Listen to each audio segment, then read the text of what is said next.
L'union au royaume. L'invocation, au nom du Père, du Fils et du Saint-Esprit, ne doit pas être un simple rituel, mais une immersion dans une compréhension plus profonde de ces concepts sacrés. Il est impératif que la conscience s'élève et voyage vers une connaissance authentique. Le Père symbolise la flamme vive qui réside en nous, cette essence divine qui éclaire notre chemin intérieur. Le Fils incarne notre capacité à manifester cette essence, à accueillir et saisir les murmures de la volonté divine. Il incarne cette intelligence supérieure qui nous guide. En effet, c'est par notre intelligence supérieure que nous recevons l'inspiration. Elle s'ouvre aux visions et aux sons du divin, nous révélant notre propre nature christique. Quant au Saint-Esprit, il représente l'ardent travail intérieur que chacun de nous doit entreprendre. Il est le gardien du temple sacré que nous sommes. Ce gardien doit rester vigilant, car un temple en désordre ne peut accueillir la lumière. Si notre être est submergé par le chaos et l'obscurité, l'accès à la lumière devient impossible. Ainsi, il incombe au gardien du temple de se préparer, de cultiver les meilleures dispositions pour que la flamme sacrée puisse briller librement en son sein. Son devoir primordial est d'apporter la lumière dans les ténèbres, d'éliminer le superflu intérieur et de purifier chaque espace de notre être. C'est par ce travail de clarification et de sanctification que l'union divine se réalise, permettant à la lumière de se manifester pleinement dans notre existence. Ô voyageur de l'intérieur, prends garde, car nul lieu, nul espace ne se purifie une fois pour toutes. Observe ta demeure aux 1000 facettes. Peut-on croire qu'un unique nettoyage suffira à engendrer l'ordre et l'harmonie ? Certes non. Le gardien du temple, en sa sagesse, a l'obligation de veiller chaque jour, d'être vigilant face au flot des pensées qui s'accumulent et à cette tempête d'émotions qui tend à assombrir l'âme.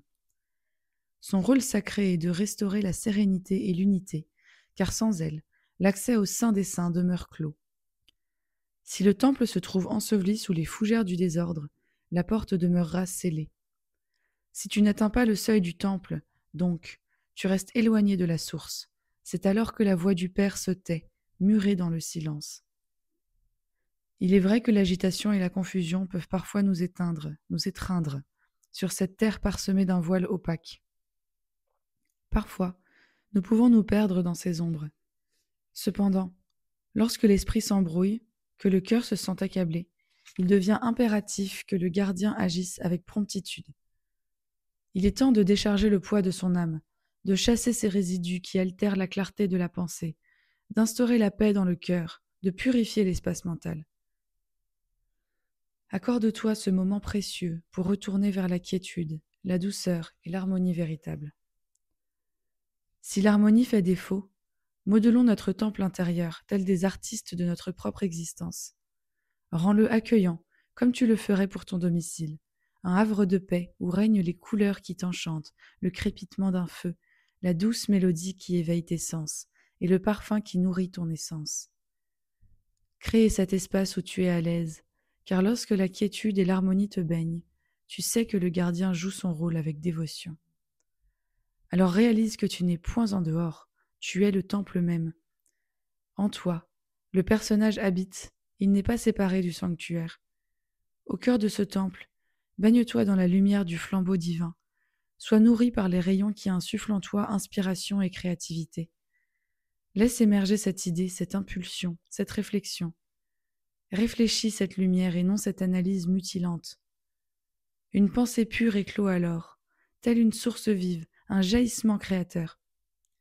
C'est ainsi que le Christ, en se voyant illuminé, devint fertile sous les doux rayons du Père. Voilà, ô voyageur, la magie qui se déploie en toi. L'homme, gardien de son propre temple, s'est perdu dans l'illusion d'un quotidien envahissant. Tel un voyageur égaré dans une forêt dense de préoccupations, il a laissé son sanctuaire se vêtir des broussailles de l'inutile. Il vole aux abords de son temple sans jamais y pénétrer, passant ses jours à nourrir des ombres, délaissant la flamme sacrée qui vibre en lui. Si peu de temps pour embrasser ce qui est vraiment important, tant de détails futiles qui l'entourent. Vie après vie, tel le marin qui s'accroche aux vagues, il se perd dans le tumulte des obligations, oubliant la divine lumière qui palpite au sein de son être.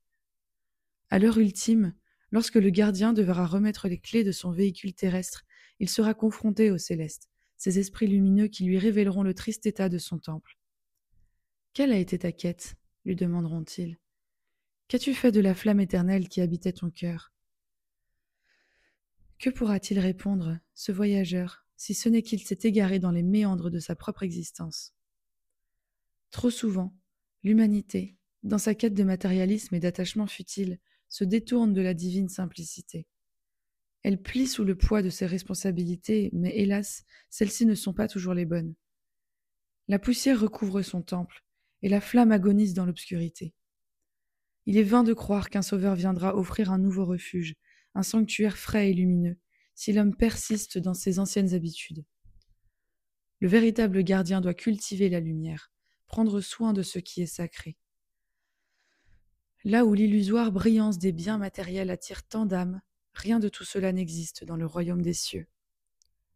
Tout ce qui reste est l'essence même de notre être, la splendeur intime et cachée. Nous sommes d'incroyables créateurs, des êtres d'une beauté innée, mais trop souvent nous oublions notre essence. Au lieu de polir des objets éphémères, pourquoi ne pas chérir et nourrir ce temple sacré qui vit en nous? Le chemin vers la rédemption commence là, dans l'union avec notre vérité intérieure, avec cette flamme éternelle qui est notre véritable héritage. Éveillons-nous à notre magnificence et transmettons cette sagesse à nos semblables.